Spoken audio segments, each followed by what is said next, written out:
And welcome to another episode of Monday Motivation brought to you by Dominate Your Day. I started Monday Motivation as a space for many episodes to share inspiring ideas and thoughts for leaders in the workplace. As a former corporate leader, I know what it feels like just to need a little boost of inspiration each week. So, in each episode, I will share a topic to motivate and empower you. This month in April, we are talking about well being, and this is our third week. And today we're talking about mindset. And it's really about mindset and well being and staying aware of your thoughts so that you can master the art of self discipline. So, your mindset is where well being starts. It's the inner voice that guides you, your outer actions. This week, I want you to explore new perspectives and inspire your team to open their mental avenues to new possibilities to foster collective well being.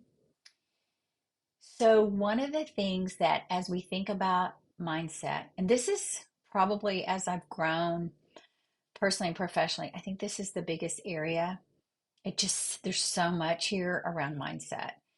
And some things I want you to think about this week are some well being tips around mindset.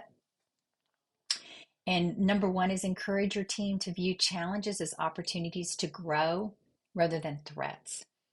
I think we all talk about in the workplace that people see change as loss, but really it's growth. And so, how do we switch that mindset about change? Because there's change going on constantly in the workplace. And then, number two, how do you promote continuous learning? Learning is the fuel of growth mindset. And offer one of the things I love when I hear about companies doing this is offering learning opportunities within and outside of work. I know we had, when I was in corporate, we had a online learning lab we could go to, and we could take as many courses as we wanted. And it was great. And we could take them on our off time. We could even block time during our day and take them. And that was life-giving to all of us.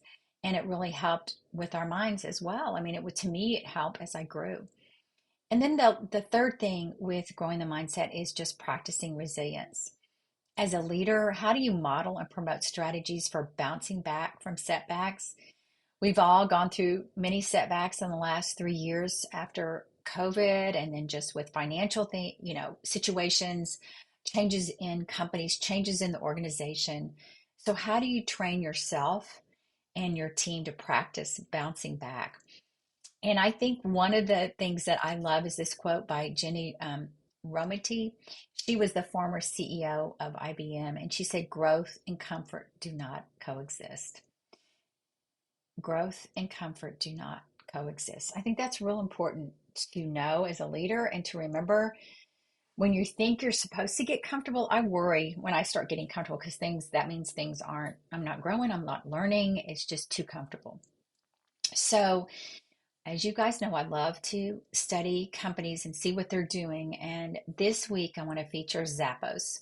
You guys know Zappos, it's a shoe company and is another company I studied. And they're an innovator in bringing their customers shoes and other goods, but they're also innovators when it comes to corporate wellness. They offer some of most unusual corporate wellness perks like gym memberships, race reimbursements, and then, of course, they have the good old nap room, like we've heard from Google. But they also want people to organically decide they want to be active. So, their wellness coordinator, she sees that the key to success in any corporate wellness program is to help them own it.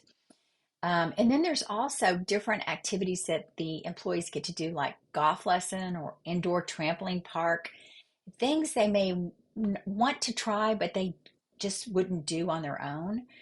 And perhaps the most fun is their recess Tuesdays. And on Tuesdays, their employees are welcome to go outside whenever they want and use recess equipment like playing basketball, foursquare, volleyball, or whatever else they can come up with. So I love that Zappos that they do that with their employees, and I think that's really cool. So, on this third week of wellness and well being and thinking about your mindset, think about those things that you can do, like Zappos, in your company, and think about some action items you can take.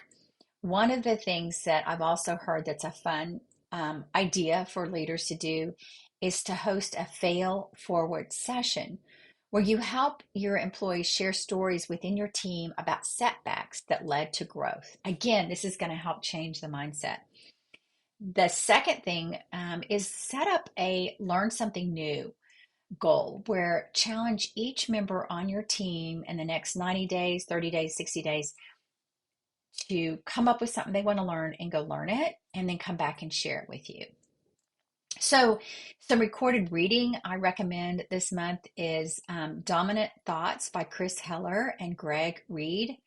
No Excuses, which is The Power of Self-Discipline by Brian Tracy. And then my favorite I talk about a lot is Mindset by Carol Dweck.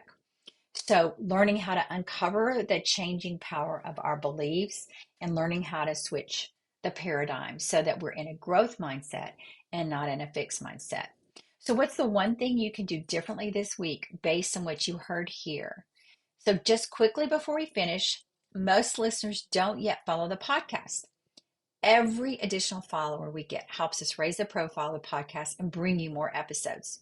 So if you can do one thing for us today, then please just hit that follow button and get updated whenever we put new content live. But if you can do a second thing for us today, just share this podcast with a friend. Thank you so much for listening and tune in next week. Bye.